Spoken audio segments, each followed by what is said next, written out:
ഒരുപാട് വാർത്താഭരിതമായ തർക്കം അക്കാര്യത്തിലില്ല. ഇവിടെ നമ്മുടെ പ്രിയപ്പെട്ട അഞ്ജന എസ്, നമ്മുടെ പ്രിയപ്പെട്ട ഷിബിൻ ബഷീർ, റിൻസി മോനൽ, ലെനീഷ് ബാബു, ബ്ലസ്സി എൽദോ, ലെവിൻ പോൾ, ജോസും ജോസഫ്, പ്രവീണ, വിപിന്, നൌഷാദ് ഒക്കെ ഒരിക്കൽ കൂടി നമ്മളോട് ഗുഡ് ആഫ്റ്റർനൂൺ പറയുന്നു. സ്ഥിരം കാണുന്നുണ്ട്, പ്രേക്ഷകരെ കാണാനില്ല, പെട്ടെന്ന് പറഞ്ഞണം. അപ്പോൾ എല്ലാ പ്രേക്ഷകർക്കും ഒരിക്കൽ കൂടി ഒരു ശുഭ മധ്യാഹ്നം നേരുകയാണ്. നമ്മൾ ആദ്യ വാർത്തയിലേക്ക് പോകുന്നത് എന്താണ്? അധിക്ഷേപവുമായി കലാമണ്ഡലം സത്യഭാമ.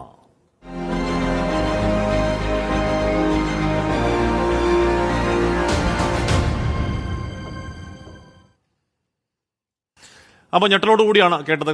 കാര്യം സത്യഭാമ എന്ന് പറഞ്ഞാൽ പേരിനൊപ്പം ചേർത്ത് വെച്ചിരിക്കുന്ന ഒരു പ്രസ്ഥാനം, ഒരു മഹാപ്രസ്ഥാനമാണ്. അപ്പോൾ കലാമണ്ഡലം സത്യഭാമ ആദ്യം ഒരു യൂട്യൂബ് ചാനൽ നൽകിയ അഭിമുഖത്തിൽ പറയുകയാണ്, ഈ പറയുന്ന എന്താണ് കാക്കയുടെ നിറവാണ്, പെറ്റ തള്ള പോലും കണ്ടാൽ സഹിക്കില്ല തുടങ്ങിയ വളരെ നിലവാരം കുറഞ്ഞ, അല്ലെങ്കിൽ മോഹിനിയാട്ടം കളിക്കാൻ യോഗ്യനല്ല, അരോചകമാണ് തുടങ്ങിയ ജാതിവെറിയൊക്കെ തോന്നിക്കുന്ന രീതിയിലുള്ള വലിയ അധിക്ഷേപകര പരാമർശം ആദ്യം നടത്തുന്നു. അപ്പോൾ നമ്മൾ കരുതുന്നു നാക്കുവഴിയായിരിക്കും ചിലപ്പം അറിയാതെ ഉള്ളിൽ കിടക്കുന്ന ഈ അധമബോധം പുറത്തേക്ക് വന്നതാണ്. മാധ്യമപ്രവർത്തകർ പോയി ചോദിക്കുമ്പോൾ അതിൽ ഒരു കുറ്റബോധവും ഇല്ലാന്ന് മാത്രമല്ല, അതിനെ കുറച്ചുകൂടി കടത്തിപ്പറയുകയും മാധ്യമപ്രവർത്തകരോട് വലിയ മോശമായ ഭാഷയിൽ സംസാരിക്കുകയും ചെയ്യുകയാണ്. കലാമണ്ഡലം സത്യഭാമയുടെ ആ വിവേചനത്തിനെതിരെ, വംശീയ വിദ്വേഷത്തിനെതിരെ വലിയ പ്രതിഷേധം ഉയരുന്നു. മന്ത്രി ആർ ബിന്ദു അടക്കമുള്ള പ്രതികരിക്കുന്നു. സമൂഹ മാധ്യമങ്ങളും സാംസ്കാരിക ലോകത്തൊക്കെ ആർ എൽ രാമകൃഷ്ണന് അനുകൂലമായിട്ടും കലാമണ്ഡലം സത്യഭാമയ്ക്കെതിരായിട്ടുമുള്ള വലിയ വികാരം ഉയരുകയാണ്. ആദ്യ വാർത്തയിലേക്ക്. മോഹിനി ആയിരിക്കണം മോഹിനിയാട്ടം കളിക്കുന്ന ആൾക്കാർ. ഇയാള് കണ്ടു കഴിഞ്ഞാല് കാക്കേരം നിറം. എന്റെ അഭിപ്രായത്തില് മോഹിനിയാട്ടം ഒന്നും ആമ്പിള്ളേർക്ക് പറ്റണമെങ്കിൽ അതുപോലെ സൗന്ദര്യം ഉണ്ടാവണം. ആമ്പിള്ളേരിൽ നല്ല സൗന്ദര്യമുള്ളവരുണ്ട്, അവരായിരിക്കണം. ഇവനെ കണ്ടു കഴിഞ്ഞാണ്ടല്ല ദൈവം പോൽ പെറ്റ തള്ള സഹിക്കില്ല. യൂട്യൂബ് ചാനലിന് നൽകിയ അഭിമുഖത്തിലാണ് കലാമണ്ഡലം സത്യഭാമയുടെ അധിക്ഷേപം. RLV രാമകൃഷ്ണന്റെ പേര് പരാമർശിച്ചില്ലെങ്കിലും ചാലക്കുടിക്കാരനായ നർത്തകനായ അധ്യാപകനെന്നും സംഗീത നാടക അക്കാദമിയുമായി പ്രശ്നമുണ്ടായിരുന്ന ആളെന്നും ചൂണ്ടിക്കാട്ടിയായിരുന്നു അധിക്ഷേപം. കലാമണ്ഡലം സത്യഭാമ മുൻപും തന്നെ അധിക്ഷേപിച്ചിട്ടുണ്ടെന്നും ഇതുപോലെ ജീർണിച്ച മനസ്സുള്ളവരെ നിയമത്തിന് മുന്നിൽ കൊണ്ടുവരുമെന്നും RLV രാമകൃഷ്ണൻ. അപ്പൊ കറുത്ത വർഗ്ഗക്കാരായിട്ടുള്ള കലാകാരന്മാരോടുള്ള ഇവരുടെ ഒരു എന്താ പറയുക മ്ലേച്ഛമായ രീതിയിലുള്ള ഇവരുടെ ഇഷ്ടക്കുറവ് ഇത് എനിക്ക് കലാമണ്ഡലത്തിൽ നിന്ന് ഉണ്ടായിട്ടുണ്ട്.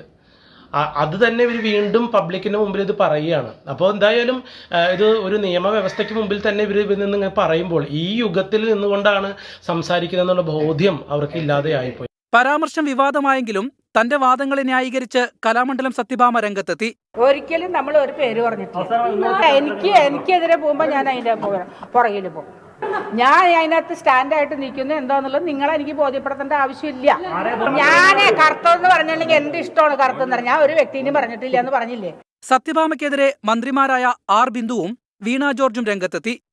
RLV രാമകൃഷ്ണനെതിരെ അവർ പറഞ്ഞിട്ടുള്ള പരാമർശം അത്യന്തം പ്രതിഷേധാർഹമാണ്, വളരെ അപലപനീയാണ്. സത്യഭാമയുടെ പരാമർശം അംഗീകരിക്കാൻ കഴിയാത്തതെന്ന് കോൺഗ്രസ് നേതാവ് മുല്ലപ്പള്ളി രാമചന്ദ്രൻ. വർണ്ണ വിവേചനത്തിനായിട്ട് പോരാട്ടം നടത്തിയ ഗാന്ധിജിയുടെ പാരമ്പര്യമുള്ള നാടാണിതെന്ന കാര്യം മറക്കരുത്. അപ്പാർത്തിനെതിരായിട്ട് സമരം നടത്തിയ ഗാന്ധിജിയുടെ നാടാണിത്, മനസ്സിലാക്കണം. കലാമണ്ഡലം സത്യഭാമയുടെ അധിക്ഷേപത്തിനെതിരെ സാമൂഹ്യ മാധ്യമങ്ങളിലടക്കം വ്യാപക വിമർശനമാണ് ഉയരുന്നത്. 24 തൃശൂർ. സൂരജ് സജി വിവരങ്ങൾ വെച്ചിരുന്നു. സൂരജ്, നമ്മളിത് ആദ്യം കേൾക്കുമ്പോൾ ഉള്ളിൽ കിടക്കുന്ന ഈ പറയുന്ന അധമബോധം അറിയാതെ പുറത്തു വന്നു. അപ്പോൾ മാധ്യമങ്ങൾ ചോദിക്കുമ്പോൾ തിരുത്തി പറയുമെന്ന് കരുതി, വെറുതെ കരുതി. പക്ഷേ തിരുത്തി പറയുന്നില്ല എന്ന് മാത്രമല്ല, കുറച്ചുകൂടി രൂക്ഷമായതിൽ ഉറച്ചു നിൽക്കുന്നു എന്ന് മാത്രമല്ല, ഏതോ ഒരു ചോദ്യം ചോദിക്കുമ്പോൾ ഇവർ പറയുന്നുണ്ട് അത് മത്തായി പറഞ്ഞതാണെന്ന് പറയുന്നുണ്ട്. തെറി പറയുകയാണ്. ഒരു കലാകാരിക്ക്, അതും കലാമണ്ഡലം പോലെ ഒരു സ്ഥാപനത്തിലിരിക്കുന്ന ഒരാൾ ഇത്രത്തോളം ധാർഷ്ട്യം, അഹങ്കാരം, വംശീയബോധം അത്ഭുതപ്പെടുത്തുന്നതാണ് സൂരജ്. ഹാഷ്മി, തീർച്ചയായും അത്തരത്തിൽ തന്നെയാണ് എല്ലാവരും ചൂണ്ടിക്കാണിക്കുന്ന. RLV രാമകൃഷ്ണൻ പോലും പറയുന്നത് ഇത് അത്തരത്തിൽ തന്നെയാണ്. ഇത് ആദ്യ സംഭവമല്ല, ഇതിനു മുമ്പും ഇവരുടെ ഭാഗത്ത് നിന്ന് ഇത്തരം പ്രതികരണങ്ങൾ ഉണ്ടായിട്ടുണ്ട് എന്നുള്ളതാണ് പറയുന്നത്. ഈ കലാമണ്ഡലത്തിലെ അധ്യാപകരുമൊക്കെയായി പറയുമ്പോൾ പലപ്പോഴും ഇവരുടെ ഈ നിലപാടുകൾക്കെതിരെ പ്രതികരിക്കുന്നവർക്കെതിരെ വ്യാജ പരാതികൾ പോലും കൊടുത്ത സംഭവം ഇതിനു മുമ്പും ഈ കലാമണ്ഡലത്തിലടക്കം ഉണ്ടായിട്ടുണ്ട് എന്നുള്ളതാണ് വ്യക്തിപരമായി തന്നെ ഇവർ നമ്മളോട് പറയുന്നത്. എന്തായാലും ഇതേറെ വിവാദമായിരിക്കുന്നു. വിവാദമായപ്പോഴും ഈ നിലപാടിൽ നിന്ന് ഇവർ പിന്നോട്ട് പോകുന്നില്ല എന്നുള്ളത് മാത്രമല്ല, രൂക്ഷമായ അധിക്ഷേപം വീണ്ടും തുടരുന്നു എന്നുള്ളത് തന്നെയാണ്. അതുകൊണ്ടാണ് RLV രാമകൃഷ്ണൻ പറയുന്നത് നിയമ നടപടിയുമായി മുന്നോട്ട് പോവുകയാണ്. അത് തനിക്ക് മാത്രമല്ല, തന്നെപ്പോലെ തന്നെ ഈ കലാരംഗത്തുള്ള പലരും ഇത്തരത്തിൽ, ഇവർ മാത്രമല്ല പലരോടും, പലരുടെയും ഭാഗത്തു നിന്നുള്ള ജാതി വിവേചനങ്ങൾക്ക് ഇരയാകുന്നുണ്ട്. അതുകൊണ്ട് തന്നെ അത്തരം ജാതി വിവേചനങ്ങൾക്കെതിരായ പോരാട്ടം ഈ നൂറ്റാണ്ടിലും തുടരേണ്ടതുണ്ട് എന്നുള്ളത് തന്നെയാണ് RLV രാമകൃഷ്ണനും ഓർമ്മിപ്പിക്കുന്നത്. അത് തന്നെയാണ് മന്ത്രിമാരായ ആർ ബിന്ദുവും വീണ ജോർജുമായെല്ലാം സംസാരിക്കുമ്പോൾ ഇവരും പറയുന്ന അത്തരത്തിൽ തന്നെയാണ്. കാരണം ഈ നൂറ്റാണ്ടിൽ ഒരിക്കലും നമ്മൾ പ്രതീക്ഷിക്കാത്ത തരത്തിലുള്ള പരാമർശങ്ങളാണ് ഇവരുടെ എല്ലാം ഭാഗത്തു നിന്നുണ്ടാകുന്നത്. അതുകൊണ്ട് തന്നെ ശക്തമായ ഒരു പോരാട്ടം അനിവാര്യമായിരിക്കുന്നു എന്നുള്ളതാണ് ഇവർ ചൂണ്ടിക്കാണിക്കുന്നത്. എന്തായാലും വലിയ തരത്തിലുള്ള വിമർശനങ്ങളും അതുപോലെ തന്നെ പ്രതികരണങ്ങളും പല കോണുകളിൽ നിന്നുണ്ടാകുന്നു. ഇന്ന് ചാലക്കുടിയിൽ തന്നെ വലിയ രീതിയിലുള്ള പ്രതിഷേധം, അത് ചാലക്കുടി MLA ആയിട്ടുള്ള സനീഷ് കുമാർ ജോസഫിന്റെ നേതൃത്വത്തിൽ ചാലക്കുടി നഗരത്തിലടക്കം വലിയ തരത്തിലുള്ള പ്രതിഷേധങ്ങളുണ്ടായി. തൊട്ടു പിന്നാലെ തൃശൂർ നഗരത്തിലും വൈകുന്നേരം ഈ സാംസ്കാരിക പ്രവർത്തകരെല്ലാം തന്നെ ഈ പ്രതിഷേധ പരിപാടികളുമായി മുന്നോട്ട് വരാൻ രംഗത്തെത്താനുള്ള തയ്യാറെടുപ്പിലാണ്. എന്തായാലും വലിയ ചർച്ചകളിലേക്ക് കൊണ്ടുപോകേണ്ട ഒരു വിഷയമായി ഇത് മാറിയിരിക്കുന്നു എന്നുള്ളതാണ് RLV രാമകൃഷ്ണൻ ചൂണ്ടിക്കാണിക്കുന്നത്. കലാഭവൻ മണി സിനിമയിൽ വലിയ ജാതി അധിക്ഷേപങ്ങൾക്ക് ഇരയായിട്ടുണ്ടെന്ന് പറയുന്നു. ഈ ചേട്ടന്റെ അനുജൻ പിന്നീട് ഈ നൃത്തരംഗത്തേക്ക് എത്തുന്ന സമയത്ത് അത്തരത്തിലുള്ള ഒരു പ്രിവിലേജും ഉണ്ടായില്ല, എന്നാൽ പോലും ജാതി അധിക്ഷേപങ്ങൾക്ക് ഇരയാകുന്നു. അപ്പോൾ സാധാരണക്കാരനായ ഒരു നൃത്ത കലാകാരന്റെ അവസ്ഥ എന്തായിരിക്കും എന്ന വലിയ ചോദ്യമാണ് RLV രാമകൃഷ്ണൻ അടക്കമുള്ള കലാകാരന്മാർ ഈ ഘട്ടത്തിൽ മുന്നോട്ട് വെക്കുന്ന. കാശ്മീർ സൂരജ് സജിയാണ്. എന്തായാലും കേരളത്തിൽ ഇരുന്നുകൊണ്ട് അത്തരം നിലവാരം കുറഞ്ഞ ഒരു പ്രതികരണം, അതിൽ ഉറച്ചു നിൽക്കൽ, അതിൽ കുറ്റബോധമില്ലാതിരിക്കലൊക്കെ കഷ്ടമാണ് എന്നേ പറയാനുള്ളൂ. ഇതാ ഇവിടെ RLV രാമകൃഷ്ണൻ എന്ന് പറയുന്ന കലാകാരൻ പഠിച്ചത് RLV കോളേജിൽ നിന്നാണ്. മോഹിനിയാട്ടം പഠിച്ച കലാകാരനാണ്. MG യൂണിവേഴ്സിറ്റിയിൽ നിന്ന് MA മോഹിനിയാട്ടത്തിൽ 1ാം റാങ്ക് നേടിയ വ്യക്തിയാണ്. കേരള കലാമണ്ഡലത്തിൽ നിന്നും പെർഫോമിംഗ് ആർട്സിൽ MPhilോടെ അവിടുത്തെ ടോപ്പ് സ്കോററായി പാസ്സായ ആളാണ്. മോഹിനിയാട്ടത്തിൽ PhD ഉള്ള ആളാണ്. അസിസ്റ്റന്റ് പ്രൊഫസറുള്ള നെറ്റുള്ള ആളാണ്. ദൂരദർശന്റെ A ഗ്രേഡ് ആർട്ടിസ്റ്റാണ്. 15 വർഷത്തെ അധ്യാപക പരിചയമുള്ള ആളാണ്. അപ്പോൾ ഇത്രത്തോളം യോഗ്യതയുള്ള വേദികളിൽ നിറഞ്ഞു നിൽക്കുന്ന ഒരു കലാകാരനെയാണ് കാക്കയുടെ നിറം എന്നൊക്കെ പറഞ്ഞ് അധിക്ഷേപിക്കുന്നത്. അത് ആ യോഗ്യത RLV രാമകൃഷ്ണന്റെ യോഗ്യതയാണ്. സത്യഭാമയുടെ യോഗ്യതയെപ്പറ്റി അധികം പിന്നെ സംസാരിക്കാതിരിക്കലാണ് നല്ലത്. പക്ഷേ അത് നിലവാരം കുറഞ്ഞ, അങ്ങേയറ്റം നിലവാരം കുറഞ്ഞ കേരളത്തിന്റെ പൊതു സാമൂഹിക അന്തരീക്ഷത്തിൽ ഒട്ടുമേ യോജിക്കാത്ത ഒന്നാണ്. അത് കലാഭവൻ സത്യഭാമ എപ്പോഴെങ്കിലും തിരിച്ചറിയണമെന്നും പറഞ്ഞതിൽ കുറ്റബോധം ഉണ്ടാകണമെന്നോ തിരുത്തുമെന്നും വെറുതെയാണെങ്കിലും ആഗ്രഹിക്കുകയാണ്. അപ്പോൾ പ്രിയപ്പെട്ട പ്രേക്ഷകർ, നമ്മൾ അടുത്ത വാർത്തയിലേക്ക് പോകുന്നത് എന്താണ്? രാജ്യം തെരഞ്ഞെടുപ്പ് ചൂടി. 24 election powered by Asset responsibly yours. In association with Durashine Roof and Wall Sheets, ഒരു Tata BlueScope സ്റ്റീൽ ഉൽപ്പന്നം.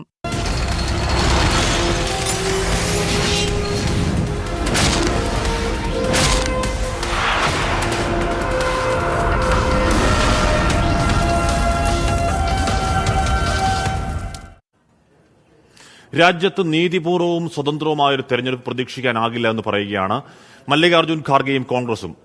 കോൺഗ്രസിന്റെ അക്കൗണ്ടുകൾ ഫ്രീസ് ചെയ്യുന്നു. BJP ഇതുവരെ നികുതി അടച്ചിട്ടില്ല. പിന്നെ കോൺഗ്രസ് മാത്രം എന്തിനു നികുതി അടക്കണം? അത് അനീതിയാണെന്ന് പറയുകയാണ്. കേന്ദ്ര സർക്കാർ അല്ലെങ്കിൽ BJP നേതൃത്വം നൽകുന്ന ഒരു സംവിധാനം മരവിപ്പിക്കുന്നത്, ഫ്രീസ് ചെയ്യുന്നത് കോൺഗ്രസിന്റെ അക്കൗണ്ടുകളെയല്ല, രാജ്യത്തിന്റെ ജനാധിപത്യത്തെയാണ് എന്ന അസാധാരണ വാർത്താ സമ്മേളനത്തിൽ പറയുകയാണ് നേതാക്കൾ. कोई पॉलिटिकल पार्टी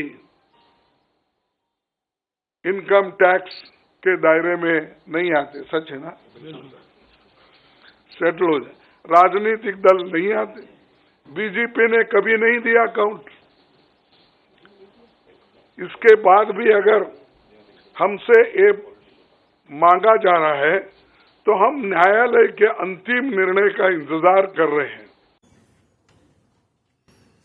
നിതിൻ അംബുജന വാർത്തയുടെ ഒരു നിതിൻ, എന്ന് പറഞ്ഞാൽ തെരഞ്ഞെടുപ്പ് പ്രചാരണ പ്രവർത്തനത്തിന് സ്വാഭാവികമായും പണം വേണം. അത് പൊതുജനങ്ങളിൽ നിന്ന് പിരിക്കുന്നതും അല്ലാത്തതുമായ പണമാണ്. അപ്പോൾ ആ അക്കൗണ്ടുകൾ ഫ്രീസ് ചെയ്യുന്നുവെന്ന, അല്ലെങ്കിൽ അത് തടയുന്നു, ഒരു പാർട്ടിക്ക് മാത്രമായി തടയുന്നുവെന്ന ഗുരുതര രാഷ്ട്രീയ ആരോപണം കൂടി ഉന്നയിക്കുകയാണ്. സോണിയാഗാന്ധി അടക്കം ആ വാർത്താ സമ്മേളനത്തിൽ പങ്കെടുക്കുന്നുണ്ട്. കോൺഗ്രസ് ഒരു ഗുരുതര പ്രതിസന്ധി അതുമൂലം നേരിടുന്നു എന്ന് പറയുകയായിരുന്നു നേതാക്കൾ.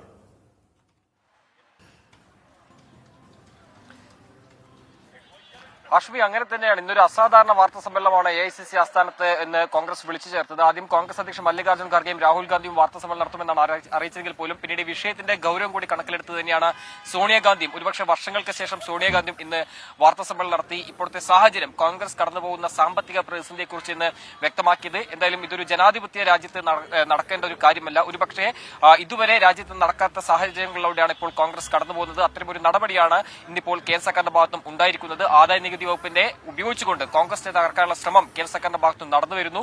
7 വർഷം മുൻപ് അയച്ച നോട്ടീസിലാണ് ഇപ്പോഴത്തെ നടപടിയെന്നും ഇപ്പോൾ കോൺഗ്രസ് വ്യക്തമാക്കുന്നുണ്ട്. മാത്രമല്ല സീതാറാം കേസരി അധ്യക്ഷനായിരുന്ന ഘട്ടത്തിലുള്ള കണക്കുകൾ പോലും ചോദിച്ചാണ് ഇപ്പോൾ ഈ ഒരു നടപടിയെ തുടരുന്ന ഒരു വിമർശനമാണ്, അല്ലെങ്കിൽ അത്തരമൊരു വിമർശനം തന്നെയാണ് ഇപ്പോൾ കോൺഗ്രസ് ഉന്നയിച്ചിരിക്കുന്നത്. എന്തായാലും ഈ ഒരു സാഹചര്യത്തിൽ ഇത് ഏത് തരത്തിൽ ഈ കോൺഗ്രസ് ഈ പ്രതിസന്ധിയെ മറികടക്കുമെന്ന ചോദ്യത്തിൽ എന്തായാലും കോൺഗ്രസ് കൃത്യമായ ഉത്തരമില്ല.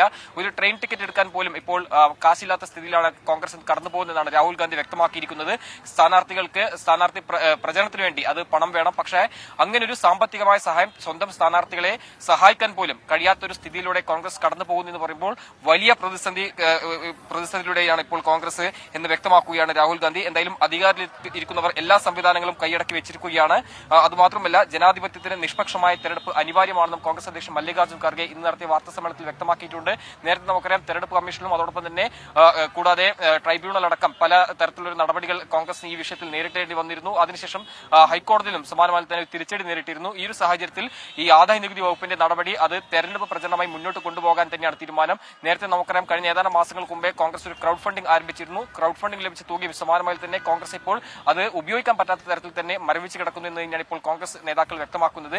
ഈ ഒരു പ്രതിസന്ധിയെ രാഷ്ട്രീയമായി തന്നെ നേരിട്ടുകൊണ്ട് മുന്നോട്ട് പോകും എന്ന് തന്നെയാണ് ഇപ്പോൾ നേതാക്കൾ വ്യക്തമാക്കിയിരിക്കുന്നത്. എന്തായാലും പഴയ അതായത് സീതാറാം കേസരി അധ്യക്ഷനായിരുന്ന കാലഘട്ടത്തിലുള്ള നടപടികൾ പോലും ആ ഒരു സമയത്തെ കണക്കുകൾ ചോദിച്ചു പോലും ഇപ്പോഴത്തെ ഈ ആദായ നികുതി വകുപ്പിന്റെ നടപടി മുന്നോട്ട് പോകുന്നു എന്ന് പറയുമ്പോൾ സ്വാഭാവികമായിട്ടും കൃത്യമായ രാഷ്ട്രീയ ലക്ഷ്യം വെച്ചുകൊണ്ട് തന്നെയാണ് കേന്ദ്ര സർക്കാർ നീക്കം എന്ന് തന്നെയാണ് ഇപ്പോൾ കോൺഗ്രസ് മുന്നോട്ട് വയ്ക്കുന്ന ആരോപണം. ഇതൊരു ക്രിമിനൽ കോൺഗ്രസിനെതിരെ ഒരു ക്രിമിനൽ നടപടിയാണ്. ഈ ക്രിമിനൽ നടപടി നടത്തുന്നത് പ്രധാനമന്ത്രിയും ആഭ്യന്തരമന്ത്രി അമിത്ഷായും എന്നാണ് ഇപ്പോൾ കോൺഗ്രസ് ഈ വാർത്താ സമ്മേളനത്തിലൂടെ ആരോപിക്കുന്നത്. ഹാഷ്മി. നീതിൻ അംബുജനാണ് വാർത്തയുടെ വിവരങ്ങൾ നൽകിയത്. എന്ന് പറഞ്ഞാൽ ലോക്സഭാ തെരഞ്ഞെടുപ്പ് മൂഡിലേക്ക് പോകുന്നു. ഒരു ദേശീയ പാർട്ടിയാണ്, പ്രതിപക്ഷ പാർട്ടിയാണ്. അപ്പോൾ അവർക്ക് പ്രചരണത്തിനടക്കം പണം വേണം. ആ സമയത്ത് ഓരോ കാര്യങ്ങൾ പറഞ്ഞ് അവരുടെ അക്കൗണ്ടുകൾ മരവിപ്പിക്കുന്നു. അത് അനീതിയാണ്, ജനാധിപത്യ വിരുദ്ധമാണ്, ഏകാധിപത്യപരമാണെന്ന് ആരോപിക്കുകയാണ് കോൺഗ്രസ്. അതായത് ഇവിടെ തോമസ് ജോർജ് പറയുകയാണ്, മണിയും രാമകൃഷ്ണനും എന്റെ അയൽവാസികളാണ്, ഞങ്ങൾ അവരെ പൊന്നുപോലെ കാണുന്നത്. ഒരു കലാകാരനെ ഇതുപോലെ അധിക്ഷേപിച്ചാൽ ഞങ്ങൾ ചാലക്കുടിക്കാർ പൊറുക്കില്ല. ഭാമ മാപ്പ് പറയണം എന്ന് പറയുകയാണ് തോമസ് ജോർജ്. ചാലക്കുടിക്കാരനാണ്.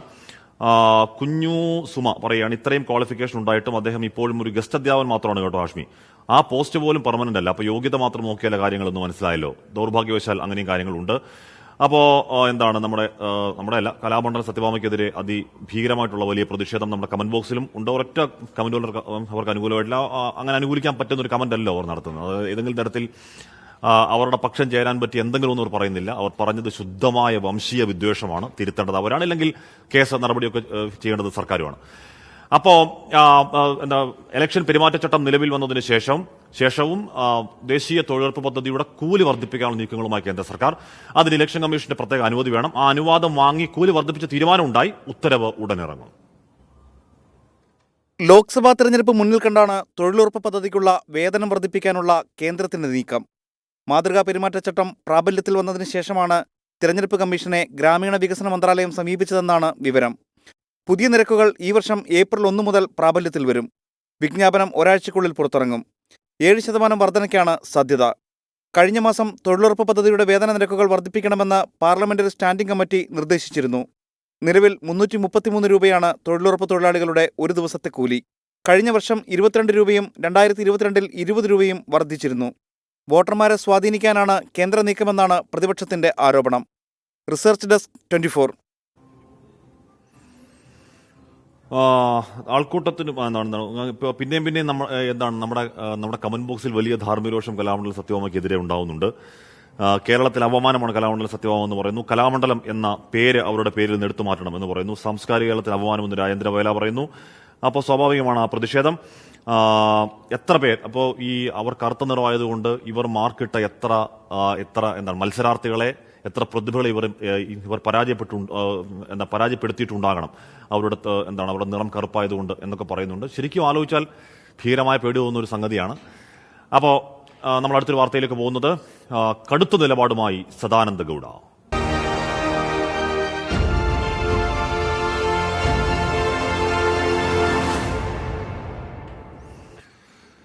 കർണാടക മുൻ മുഖ്യമന്ത്രിയാണ്, ബിജെപിയുടെ നേതാവാണ്. സദാനന്ദ ഗൌഡ പറയുന്നു, ഞാൻ രാഷ്ട്രീയം അവസാനിപ്പിക്കുകയാണ്. ഞാൻ തെരഞ്ഞെടുപ്പ് രാഷ്ട്രീയമൊന്നല്ല, രാഷ്ട്രീയ ജീവിതം അവസാനിപ്പിക്കുകയാണ്. പക്ഷേ കോൺഗ്രസിലേക്ക് പോകുന്നില്ല, BJP-യിൽ ഉറച്ചു നിൽക്കുമെന്ന് പറയുന്നു. പക്ഷേ പ്രശ്നം എന്താണെന്ന് പറഞ്ഞാൽ ലോക്സഭാ തെരഞ്ഞെടുപ്പിൽ സീറ്റ് കിട്ടിയില്ല എന്നുള്ളതാണ് ആത്യന്തികമായ പ്രശ്നം. സദാനന്ദ ഗൌഡ കോൺഗ്രസുമായി അടുക്കുന്നു എന്നൊക്കെയുള്ള ചില വാർത്തകൾ ഉണ്ടായിരുന്നു. കോൺഗ്രസിലേക്ക് പോകുന്നില്ലെന്ന് ഇപ്പോൾ പറയുന്നുണ്ട്. പക്ഷെ നമുക്കറിയാം, ഇപ്പോൾ തലേദിവസം രാത്രി ഞാൻ പോവില്ല എന്ന് പറഞ്ഞിട്ട് പിറ്റേ ദിവസം പോയവരൊക്കെ നമുക്കറിയാം. അപ്പോൾ അതാണ്, അത് അങ്ങനെ വിശ്വസിക്കാൻ വരട്ടെ. പക്ഷേ കുടുംബാധിപത്യത്തിനെതിരെയൊക്കെ ചില ഒളിയമ്പുകൾ, യെഡിയൂരപ്പയ്ക്കെതിരെ ചില ഒളിയമ്പുകൾ എഴുതാണ് സദാനന്ദ ഗൌഡ രാഷ്ട്രീയം നിർത്തുന്നതായി പ്രഖ്യാപിക്കുന്നത്. ബംഗളൂരു നോർത്തിലെ സിറ്റിംഗ് സീറ്റ് നിഷേധിച്ചതിന് പിന്നാലെ സദാനന്ദ ഗൌഡ കോൺഗ്രസിലേക്ക് കൂടുമാറുമെന്ന സൂചനകളുണ്ടായിരുന്നു. ഉപമുഖ്യമന്ത്രി DK ശിവകുമാറുമായി ചർച്ചയും നടത്തി. മൈസൂരു സീറ്റിൽ മത്സരിക്കുമെന്നായിരുന്നു പുറത്തുവന്ന റിപ്പോർട്ടുകൾ. എന്നാൽ BJP-യിൽ ഉറച്ചു നിൽക്കുമെന്നും കോൺഗ്രസിൽ നിന്ന് സീറ്റ് വാഗ്ദാനമുണ്ടായിരുന്നുവെന്നും സദാനന്ദ ഗൌഡ വ്യക്തമാക്കി. തെരഞ്ഞെടുപ്പ് രാഷ്ട്രീയത്തിൽ നിന്ന് വിരമിക്കുകയാണെന്നും സദാനന്ദ ഗൌഡ. മുൻ മുഖ്യമന്ത്രി BS യെദ്യൂരപ്പയെ പരോക്ഷമായി വിമർശിച്ചാണ് സദാനന്ദ ഗൌഡ വാർത്താസമ്മേളനം അവസാനിപ്പിച്ചത്. കുടുംബാധിപത്യത്തിനെതിരെ നിലപാടെടുത്ത പാർട്ടിയാണ് BJP എന്നും പ്രധാനമന്ത്രി നരേന്ദ്രമോദിക്കും അതേ നിലപാടാണെന്നും ഗൌഡ പറഞ്ഞു. യെദ്യൂരപ്പയുടെ മകൻ BY വിജയേന്ദ്രയാണ് BJP സംസ്ഥാന അധ്യക്ഷൻ. കൂടാതെ മറ്റൊരു മകനായ BY രാഘവേന്ദ്ര ശിവമോഗയിൽ സ്ഥാനാർത്ഥിയുമാണ്. ഇതിനെതിരെയാണ് സദാനന്ദ ഗൌഡയുടെ ഒളിയമ്പ്. കുടുംബാധിപത്യത്തിനെതിരെ പാർട്ടിയിൽ നിന്നുകൊണ്ട് പോരാടുമെന്ന് സദാനന്ദ ഗൌഡ വ്യക്തമാക്കി. 24 ബംഗളൂരു. അപ്പോൾ അതാണ് ആയാറാം ഗയാറാം രാഷ്ട്രീയത്തിന്റെ പല ഫോമുകൾ നമ്മൾ കാണുന്നു. അത് എന്താണ്, BJP-യിൽ കോൺഗ്രസിൽ നിന്ന് BJP-യിലേക്ക് മാത്രമല്ല, കഴിഞ്ഞ കുറേ ദിവസങ്ങളായി BJP-യിൽ നിന്ന് കോൺഗ്രസിലേക്ക് വരുന്ന നേതാക്കളുടെ ഒക്കെ ഒരു ഒഴുക്ക് ഇപ്പോൾ കാണാനുണ്ട്. ഇതിന്റെയൊക്കെ അടിസ്ഥാന പ്രശ്നം എന്ന് പറഞ്ഞാൽ ലോക്സഭാ തെരഞ്ഞെടുപ്പിൽ സീറ്റ് നിഷേധിക്കുന്നു എന്നുള്ളതാണ് പ്രശ്നം. അതിപ്പോൾ ഏത് രാഷ്ട്രീയ പാർട്ടിയിൽ എത്ര വർഷം ഉറച്ചു നിന്നാലും ഒരു തെരഞ്ഞെടുപ്പിൽ സീറ്റ് കിട്ടുന്നില്ലെങ്കിൽ ഉടനെ മറുകണ്ഠം ചാടിയേക്കാം എന്ന് തോന്നുന്നതിനെ സ്ഥാനത്തോടുള്ള ആർത്തി എന്ന് വേണം വിളിക്കാൻ. സ്ഥാനാർത്ഥി എന്ന് പറയുന്ന അർത്ഥം അതിലല്ലെങ്കിൽ കൂടിയും. മഹാവികാസ് അഘാഡി അതിന്റെ ഇലക്ഷൻ ബോണ്ട് പ്രഖ്യാപിക്കാൻ പോവുകയാണ്. അതിനു മുമ്പ് ഏറ്റവും നിർണായകമായ യോഗം അവിടെ മുംബൈയിൽ ചേരുന്നു. ശ്രീനാഥ് ചന്ദ്രൻ ചേരുകയാണ്. ശ്രീനാഥ്, ഇന്ന് തന്നെ സീറ്റ് വിഭജന ചർച്ചകളൊക്കെ പൂർത്തിയാക്കി വലിയ കല്ലുകടിയൊന്നുമില്ലാതെ മഹാവികാസ് അഘാഡി അതിന്റെ പ്രൊസീജിയർ പ്രഖ്യാപിക്കും എന്ന് കരുതാവോ? തീർച്ചയായും നേരത്തെ തന്നെ ഒരു 2-3 ദിവസം മുമ്പ് തന്നെ ഇക്കാര്യത്തിൽ ധാരണയായിരുന്നു. പിന്നീട് പ്രകാശ് അംബേദ്കറുടെ വഞ്ചിത് ബഹുജൻ അഘാഡിയെ സഖ്യത്തിലേക്ക് ചേർക്കാൻ കഴിയുമോ എന്ന കാര്യത്തിലായിരുന്നു ചർച്ചകൾ നീണ്ടുപോയത്. എന്തായാലും 4 സീറ്റിന് അപ്പുറത്തേക്ക് നൽകാൻ കഴിയില്ല എന്ന് അറിയിച്ചതോടെ പ്രകാശ് അംബേദ്കർ സഖ്യത്തിനില്ലാതെ പുറകോട്ട് പോവുകയും ചെയ്തു. കോൺഗ്രസിനെ പുറത്തുനിന്ന് 7 സീറ്റിൽ പിന്തുണയ്ക്കാമെന്ന് അദ്ദേഹം അറിയിക്കുകയും ചെയ്തു. അതുകൊണ്ട് ഇനിയിപ്പോൾ പ്രകാശ് അംബേദ്കറിനെ നോക്കിയിരിക്കേണ്ട കാര്യമില്ല. ഈ 3 പാർട്ടികൾക്കിടയിൽ ചർച്ചകൾ വളരെ വേഗം തന്നെ പൂർത്തിയാക്കാൻ കഴിയും. വിട്ടുവീഴ്ചയ്ക്ക് 3 പാർട്ടികളും തയ്യാറാകുന്നുണ്ട് എന്നതാണ് ഏറ്റവും ശ്രദ്ധേയം. ജയസാധ്യതയുള്ള സീറ്റുകൾ കിട്ടിയാൽ മതി, സീറ്റുകളുടെ എണ്ണം കൂടുതൽ കിട്ടിയതുകൊണ്ട് കാര്യമില്ല എന്നൊരു പൊതു നിലപാട് 3 പാർട്ടികൾക്കുമുണ്ട്. അതുകൊണ്ട് ഏതാണ്ട് 20 മുതൽ 22 സീറ്റുകൾ വരെ ശിവസേനയ്ക്ക് കിട്ടാനുള്ള സാധ്യതയുണ്ട്. കോൺഗ്രസ് 18 സീറ്റിലേക്ക് കുറയും. നേരത്തെ കൂടുതൽ സീറ്റുകൾ മത്സരിച്ചിരുന്നു, പക്ഷേ ഇപ്പോഴത്തെ പ്രത്യേക സാഹചര്യത്തിൽ 18ലേക്ക് കുറയാനാണ് സാധ്യത. NCPയും ശരത് പവാർ വിഭാഗം വലിയ കടുംപിടുത്തം കാണിക്കുന്നില്ല.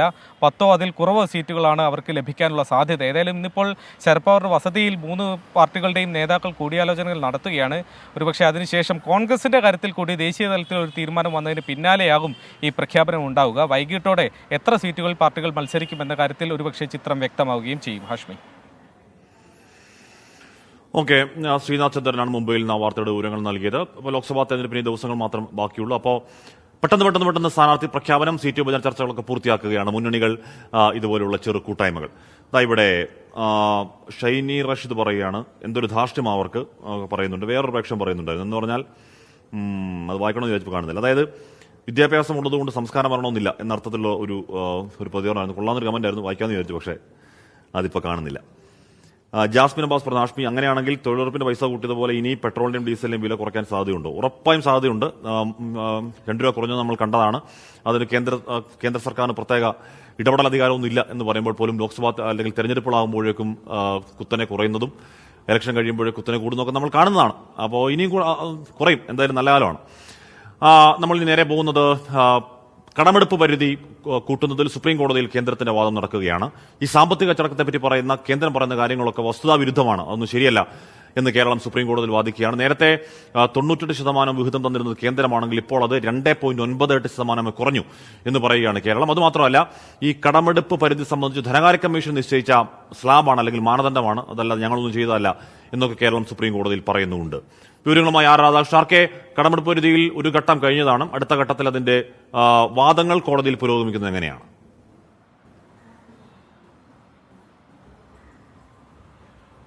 ഇതിൽ കേരളം ഏറ്റവും അടിസ്ഥാനമായിട്ട് ഇന്നും പറഞ്ഞത് 10,000 കോടി അടിയന്തരമായി തങ്ങൾക്ക് നൽകിയേ മതിയാകൂ എന്നുള്ളതാണ്. കടമെടുക്കാനായിട്ടുള്ള സംസ്ഥാനത്തിൻ്റെ അവകാശം ഏതെങ്കിലും ഔദാര്യമല്ല, മറിച്ച് അധികമായിട്ടൊന്നും ചോദിക്കാത്ത തങ്ങൾക്ക് ഇതിനുള്ള അവകാശം, തങ്ങളുടെ നിയമപരമായിട്ടുള്ള അവകാശം അത് പരിപാലിക്കപ്പെടുകയാണ് ചെയ്യേണ്ടത്. ഫെഡറൽ തത്വങ്ങൾക്ക് നിരക്കാത്ത വിധത്തിലാണ് സംസ്ഥാനത്തോട് പെരുമാറുന്നത് എന്നാണ് കേരളത്തിൻ്റെ മുഖ്യവാദമായിട്ട് ഉള്ളത്. കേരളം ഈ കേന്ദ്രം കണക്കാക്കിയിരിക്കുന്ന സ്ഥിതിവിവരങ്ങൾക്ക് റിവേഴ്സായിട്ടുള്ള ഒരു സ്ഥിതിവിവര കണക്കുകളാണ് ഇപ്പോൾ കപിൽ സിബലിൻ്റെ നേതൃത്വത്തിൽ അവതരിപ്പിച്ചുകൊണ്ടിരിക്കുന്നത്. അതിൽ കേരളം പറയുന്നത് മുൻപ് ഈ സംസ്ഥാനത്തിന് കടമെടുക്കാനായിട്ടുള്ള അവകാശം ഏതാണ്ട് 98% വരെ നൽകിയിരുന്ന സമയങ്ങളുണ്ടായിരുന്നു. അതിൽ നിന്ന് വ്യത്യസ്തമായിട്ട് ഇപ്പോൾ കുറച്ച് 2.98% മാത്രമാണ് ഈ വർഷം സംസ്ഥാനത്തിന് കടമെടുക്കാനായിട്ടുള്ള GSDP-യുടെ 2.98% മാത്രമാണ് കടമെടുക്കാനായിട്ട് സാധിച്ചിട്ടുള്ളത്. കടമെടുക്കുക എന്നത് ഏതെങ്കിലും വിധത്തിൽ നമ്മുടെ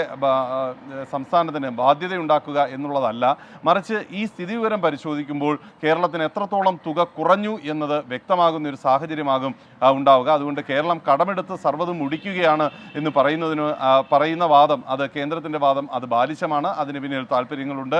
അതൊന്നും അംഗീകരിക്കാൻ പറ്റില്ല എന്നാണ് കേരളം പറയുന്നത്. അടിസ്ഥാനപരമായിട്ട് മറ്റ് സംസ്ഥാനങ്ങളിൽ നിന്നും വ്യത്യസ്തമായിട്ട് വിവിധങ്ങളായിട്ടുള്ള മേഖലകളിൽ കേരളത്തിന് വിഹിതം വിനിയോഗിക്കേണ്ടതായിട്ടുള്ള സാഹചര്യമുണ്ട്. അതിൽ ഏറ്റവും പ്രധാനപ്പെട്ടത് വിദ്യാഭ്യാസം അടക്കമുള്ള മേഖലകളിലാണ്. മറ്റു സംസ്ഥാനങ്ങൾ ആ വിധത്തിൽ അഥവാ സ്വകാര്യ മേഖലകൾക്ക് മാത്രമായി അതിനെ തീരെഴുതുമ്പോൾ കേരളമടക്കമുള്ള സംസ്ഥാനങ്ങൾ വിദ്യാഭ്യാസം, ആരോഗ്യം അടക്കമുള്ള മേഖലകളിൽ വലിയ തോതിൽ പണം മുടക്കേണ്ട ഒരു സാഹചര്യം വരുന്നു. ഇതൊന്നും തിരിച്ചടവ് അല്ലെങ്കിൽ തിരിച്ച് ലഭ്യത പ്രതീക്ഷിച്ചതുകൊണ്ടല്ല ആ വിധത്തിൽ ഉള്ള വിഹിതം വിനിയോഗിക്കുന്നത്. അതുകൊണ്ട് സംസ്ഥാനത്തെ സംബന്ധിച്ച് ഇപ്പോൾ കേന്ദ്ര ധനകമ്മീഷന്റെ നിലപാടിൻ്റെ അടിസ്ഥാനത്തിൽ നിശ്ചയിക്കപ്പെട്ടിരിക്കുന്ന കടമെടുപ്പിൻ്റെ പരിധി അത് അപ്രസക്തമാണ് എന്നുള്ള വാദമാണ് കേരളം പ്രധാനമായും മുന്നോട്ട് വച്ചിരിക്കുന്നത്. മറ്റൊന്ന്, ധനക്കമ്മിയുടെ കാര്യത്തിൽ കേന്ദ്രത്തെ സംബന്ധിച്ച് കേന്ദ്രം ചൂണ്ടിക്കാട്ടിയത് 3% കടമെടുക്കാനായിട്ടുള്ള അവകാശം, ധനക്കമ്മിയുടെ 3% കടമെടുക്കാനായിട്ടുള്ള അവകാശം സംസ്ഥാനത്തിന് ലഭിക്കുന്നുണ്ട് എന്നുള്ള കാര്യമാണ് കേന്ദ്രം ഇപ്പോൾ ചൂണ്ടിക്കാട്ടുന്നത്. പക്ഷേ കേന്ദ്രത്തിൻ്റെ കാര്യത്തിൽ ഏതാണ്ട് 4.5%-ഓളമാണ് ഈ ധനക്കമ്മി ഉള്ളത് എന്നതടക്കമുള്ള കാര്യം സംസ്ഥാനം ചൂണ്ടിക്കാട്ടുന്നു. അങ്ങനെ ഈ ന്യായങ്ങൾ വ്യത്യസ്തങ്ങളായിട്ടുള്ള മാനദണ്ഡങ്ങളിൽ അവതരിപ്പിച്ചുകൊണ്ടാണ് സംസ്ഥാനത്തെ സാമ്പത്തികമായിട്ട് ഞെരുക്കുന്നത് എന്നതടക്കമുള്ള വാദങ്ങളാണ് കപിൽ സിബൽ ഉന്നയിച്ചുകൊണ്ടിരിക്കുന്നത്. ആർ രാധാകൃഷ്ണനാണ് വാർത്തയുടെ വിവരങ്ങൾ നൽകിയത്. ചൂടുപിടിച്ച വാദങ്ങൾ സുപ്രീം കോടതിയിൽ പുരോഗമിക്കുകയാണ്. കിട്ടാനുള്ളത് കിട്ടണം എന്ന വാദം ശക്തമായി ഉന്നയിക്കുകയാണ് കേരളം.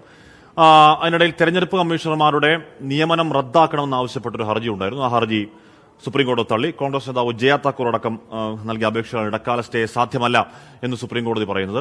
നിയമനിർമ്മാണത്തെ എതിർക്കാൻ സാധിക്കില്ല. നേരത്തെ ഇടപെടൽ ഉണ്ടായിട്ടുണ്ട്, ശരിയാണ്. പക്ഷേ ആ ഇടപെടൽ ഉണ്ടാവാൻ കാരണം അന്ന് നിയമം ഇല്ലാത്തതുകൊണ്ടാണ്. നിയമനിർമ്മാണത്തെ എതിർക്കുന്നത് ഏത് സാഹചര്യത്തിലാണെന്ന് ഹർജിക്കാരോട് സുപ്രീം കോടതി ആരാഞ്ഞു. ഒടുവിൽ ആ സ്റ്റേ സുപ്രീം കോടതി തള്ളുകയും ചെയ്തു. സത്യമാവ വിഷയത്തിൽ സുരേഷ് ഗോപിയുടെ നിലപാട് ചോദിക്കണം ആഷ്മി എന്നൊരു പ്രേക്ഷകൻ പറയുകയാണ്. അങ്ങനെ പ്രിയപ്പെട്ട പ്രേക്ഷകർ സത്യഭാമയിൽ നിന്ന് വിട്ടിട്ടില്ല. പ്രേക്ഷകരെ കുറ്റം പറയാൻ പറ്റില്ല, അത്രത്തോളം വലിയ ധാർമ്മിക രോഷം ഉണ്ടാക്കുന്ന കാര്യമാണ്. പെട്രോൾ ഡീസൽ വില കുറച്ചു, അപ്പോൾ ചൂടൊന്ന് കുറയ്ക്കാൻ പറ്റുമെന്ന് പ്രേക്ഷകർ ചോദിക്കുന്നുണ്ട്. ഏതൊരു ഓണക്കൂർ എന്ന പ്രേക്ഷകർ ചോദിക്കുന്നു. വെൽക്കം ബാക്ക് പ്രിയപ്പെട്ട പ്രേക്ഷകരെ. അപ്പോൾ നമ്മുടെ വാർത്തായാത്ര തുടരുകയാണ്. പ്രിയപ്പെട്ട പ്രേക്ഷകർ ഭക്ഷണം കഴിച്ചിട്ടുണ്ടെന്ന് കരുതുകയാണ്, നോമ്പില്ലാത്തവർ. നമ്മൾ പോകുന്ന ഒരു സങ്കട വാർത്തയിലേക്കാണ്. എന്ന് പറഞ്ഞാൽ എറണാകുളം വടക്കൻ പറവൂരിലാണ് കേട്ടോ. മരുമകളെ കഴുത്തറത്ത് കൊന്ന് ഭർത്തൃപിതാവ് ആത്മഹത്യ ചെയ്തു. വടക്കംപുറം സ്വദേശി ഷാനുവാണ് കൊല്ലപ്പെട്ടത്. ഭർത്തൃപിതാവ് സെബാസ്റ്റ്യനാണ് ആത്മഹത്യ ചെയ്തത്. എസ് ശ്യാംകുമാർ വിവരങ്ങളും വെച്ചു. ശ്യാം, എന്താണ് സംഭവം, എന്താണ് പോലീസ് പറയുന്നത്? അഷ്മി, ഇന്ന് ഉച്ചയോട് കൂടിയിട്ടാണ് പ്രദേശത്തെ ഞെട്ടിച്ചുകൊണ്ട് ഒരു കൊലപാതകവും തുടർന്ന് ആത്മഹത്യയും നടന്ന സംഭവം പുറംലോകം അറിയുന്നത്. വടക്കംപറവൂർ കൊച്ചങ്ങാടി സ്വദേശി ഷാനു എന്ന 34 വയസ്സുകാരിയുടെ കഴുത്തറുത്ത് കൊലപാതകം നടത്തിയ ശേഷമാണ് ഭർത്തൃപിതാവ് സെബാസ്റ്റ്യൻ, അദ്ദേഹത്തിന് 64 വയസ്സായിരുന്നു, തൂങ്ങി മരിക്കുകയും ചെയ്തത്. വീട്ടിനുള്ളിലാണ് ഇരു മൃതദേഹങ്ങളും കണ്ടെത്തിയത്. സംഭവം അറിഞ്ഞ് പോലീസ് എത്തുമ്പോഴേക്കും രണ്ടുപേരുടെയും മരണം നടന്നിരുന്നു. മൃതദേഹങ്ങൾ നിലവിൽ ആശുപത്രിയിലേക്ക്, വടക്കം പറവൂർ ആശുപത്രിയിലേക്ക് മാറ്റിയിട്ടുണ്ട്. എന്താണ് കൊലപാതകത്തിന്റെയും ആത്മഹത്യയുടെയും കാരണമെന്നും പ്രകോപനമെന്നും വ്യക്തമായിട്ടില്ല. നിലവിൽ അന്വേഷണം നടത്തിവരികയാണ്. ഈ സമയത്ത് ഷാനുവിന്റെ ഭർത്താവ് ഉൾപ്പെടെ സ്ഥലത്തുണ്ടായിരുന്നില്ല. പ്രദേശവാസികളടക്കം പറയുന്നത് ഇവർ കുറച്ചു നാളുകൾ മാത്രമേ ആയിട്ടുള്ളൂ ഈ പ്രദേശത്തേക്ക് എത്തിയിരിക്കുന്നത്. ഇത്തരമൊരു കൊലപാതകത്തിനും ആത്മഹത്യക്കും ഇടയാക്കിയ സാഹചര്യം എന്തെന്ന് അറിയില്ല എന്നുള്ളതാണ്. ഏതായാലും പോലീസ് നിലവിൽ അന്വേഷണം നടത്തുന്നുണ്ട്. മൃതദേഹങ്ങൾ ഇപ്പോൾ പറവൂർ ആശുപത്രിയിലാണുള്ളത്. വലിയ സങ്കടം ഉണ്ടാക്കുന്ന വാർത്തയാണ്. വടക്കം പറവൂരിലാണ് ഒരു കൊലപാതകവും ഒരു ആത്മഹത്യ ഉണ്ടായിരിക്കുന്നത്. മരുമകളെ കൊന്നു ഭർത്തൃപിതാവാണ് ആത്മഹത്യ. എന്താണ് കാരണം എന്നൊക്കെ പോലീസ് അന്വേഷിക്കുകയാണ്. എന്തായാലും വല്ലാത്ത വാർത്തയായിപ്പോയി.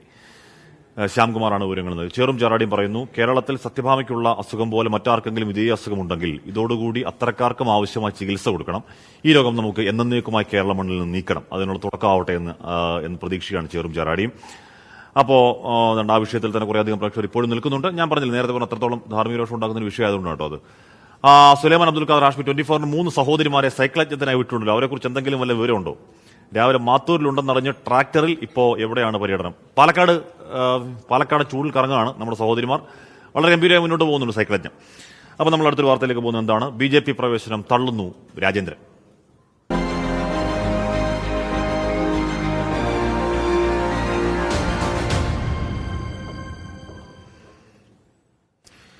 പ്രകാശ് ജാവ്ദേക്കറുമായി